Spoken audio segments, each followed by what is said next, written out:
আল্লাহ বলে লাবতালাআতিল আরদু ফি বাতনিহা, আমি চালাই দেখা চলিস, নাহলে জমিন তোকে এক কদম দিতে দিত না।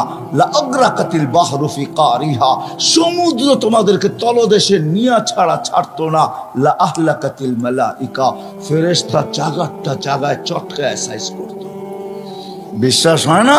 অ্যাড্রেস আমার থেকে নিয়ে যান, আমি ঘুরতে ঘুরতে দাড়ি পাকায় ফেলছি, আমার এনার্জি শেষ করে ফেলছি ঘুরতে ঘুরতে।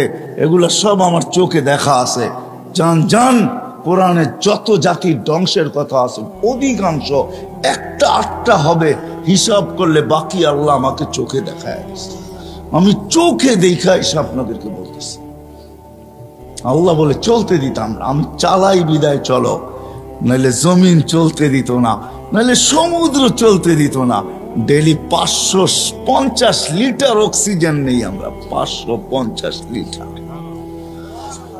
যুবক 1 টাকা বিল চায় না তোর কাছে, যৌবন দিয়ে তোকে চালাইতেছে, তাই না? তারপরও ডেলি 5 বার ডাকে, একবারও বলো আমি ব্যস্ত। রোডে দাঁড়ায় দাঁড়ায় মোবাইল দেখতেছো, কেউ ডাকলে বলো যান যান যান, আপনি চরখায় তেল দেন, আমি দেখেন না ব্যস্ত। হায় হায় হায়, আমার মনে আছে, রাগ হয় না, আমার মনে আছে, আমি সত্য কাহিনী বলতেছি। আমার সাথে না ঘটলে আমি বলি না। আমি এক তাস খেলতেছে কিছু লোক বসা বয়স্ক, আমি তাদেরকে দাওয়াত দিতে গেছি যে আসেন, ঠিক আছে তাস খেলেন খেলেন, কিন্তু এখন মসজিদে যাওয়ার সময়, চলেন একটু মসজিদে যাই। আমাকে এক বৃদ্ধ বলতেছে দেখেন না ইবাদত করতেছি। হাইসেন না হাইসেন না, আমি এটার জন্য এখনো একা একা কাঁদি, কারণ আমি যদি না ডাকতাম ওর ইমান হারা হতো না।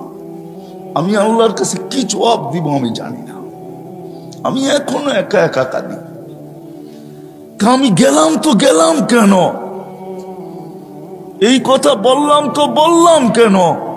ওর মুখ দিয়ে তো শয়তান বাহির করছে যে দেখেন না ইবাদত করতেছি। হায় হায় হায় হায়।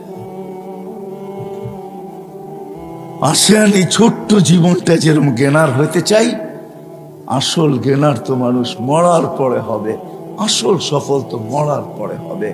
যদি হইতো দুনিয়ার কাঠ যদি ওইখানে পাঞ্চ করা যেত, দুনিয়ার টাকার বান্ডেল যদি ওইখানে চলতো, দুনিয়ার পদের আইডি যদি ওইখানে চলতো, দুনিয়ার ভিজিটিং যদি ওইখানে চলতো, তাইলে কারো না চললে আবু তালেবেরটা চলতো।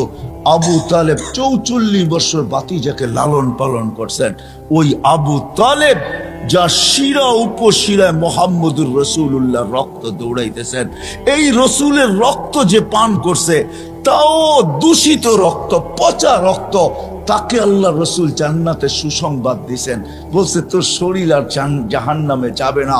অথচ আবু তালেবের শিরায় উপশিরায় আল্লাহর রসুলের রক্ত দৌড়াইতেছেন। চাচার বাতিজা, একই ফ্যামিলি, ব্লাডের সম্পর্ক, রক্তের সম্পর্ক, কিন্তু আবু তালেবের কিঞ্চিত কাছে আসে নাই।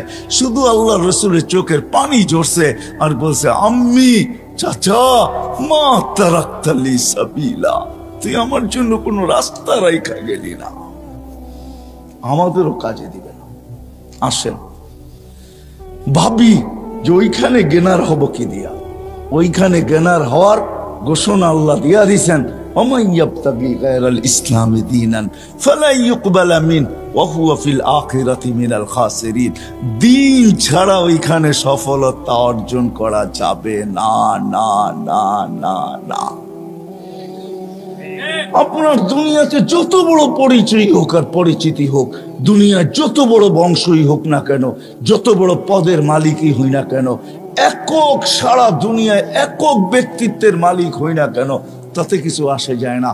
কবির কথাই সত্য, মিলে খাক মে আহলে শাহ कैसे कैसे, जमी खा गई नौजवां कैसे कैसे, अजल ने न छोड़ा किसरा न दारा, उसी से सिकंदर से फाते भी दिहारा, हर एक लेके क्या किया हसरत सुधारा, पड़ा रह गया यही ठाट सारा। এটাই সত্য, ইশাখার রাজধানী আছে, ইশাখা নাই। আপনিও থাকবেন না, আমিও থাকবো না, চলে যাবো ওই আখেরাতে, চলে যাবো ওই আখেরাতে। গেনার হইতে হবে ওইখানে। ওইখানে গেনার হওয়ার জন্য বংশের দরকার নাই, ওইখানে গেনার হওয়ার জন্য বংশের দরকার নাই, ওইখানে গেনার হওয়ার জন্য সোসাইটির দরকার নাই, ওইখানে গেনার হওয়ার জন্য দুনিয়ার কিচ্ছু জিনিসের দরকার নাই। যদি দরকার হইতো তাহলে বেলাল কোনোদিন গেনার হইতো না, ও বেলাল কোনোদিন গেনার হইতো না, বেলাল কোনোদিন সফলতা অর্জন করতে পারতো না। হায় হায়, রাবেয়া বসরি কোনোদিন সফলতা অর্জন করতে পারতো না। ফেরাউনের বাড়ির কাজে দাসী, কৃত দাসী কোনোদিন সফলতা অর্জন করতে পারতো না।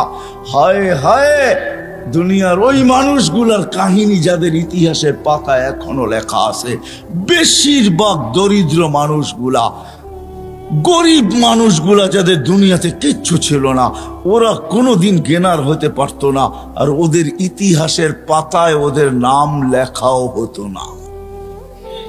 শুধু আমরা চাই, আবারও পিছিয়ে চলে যেতেছি, আমরা সবাই চাই যে আমি গেনার হব, আমি সফল হব, কিন্তু এই ছোট্ট জীবনটাই চাই না। না না, এই মজলিস থেকে ওয়াদা করি, এই দুনিয়ায় না আমরা সফলতা চাবো, চিরদিনেরটা চাবো। এই দুনিয়ায় মিলুক আর না মিলুক, সাহাবা বুঝছিলেন, এই জন্য মুখে স্লোগান ছিল, ওয়াজাদনা শাকারনা লামনাজি সাবারনা। দুনিয়ায় পাইলে পাবো, না পাইলে সবর করব। পাবো তো শুকরিয়া আদায় করব, না পাবো তো সবর করব। ওরা বলতেছে যারা ডাকলে মেঘ আসতো, ওরা বলতেছে যারা ডাকলে মেঘ আসতো, যারা টোকা দিলে ভূমিকম্প দূরভূত হইতো, যারা সমুদ্রের উপর দিয়া স্থলের মতো ঘোড়া দৌড়াইতে পারত, যারা তারবিহীন প্রযুক্তিবিহীন 3000 কিলোমিটার দূরে ভিডিও কলিং করতে পারত, যাদের হাতের ইশারায় অগ্নিগিরি পাহাড়ে আবদ্ধ হইতে বাধ্য হইতো। হায় হায় হায় হায় হায়, শুধু পুরুষ না নারী পর্যন্ত, শুধু নারী না যুবক পর্যন্ত, শুধু যুবক না বাচ্চা পর্যন্ত, যাদের বাচ্চার এই পাওয়ার ছিল, যা চাইতো তাই করতে পারত, তারপরে দুনিয়ার দিকে তাকায় দেখেন নাই। বলছে এখানে গেনার হয়ে লাভ নাই, 60-70 বছর তারপরে রাইখা চলে যেতে হবে, রাইখা চলে যেতে হবে। ওই গেনার হইতে চাই, ওইখানে সফল হইতে চাই, ওইখানে সফল কাম হইতে চাই, ওইখানে সফলতা অর্জন করতে চাই, যেন কবরে থাকতে দেরি, কবর জান্নাতের বাগ হইতে দেরি না হয়।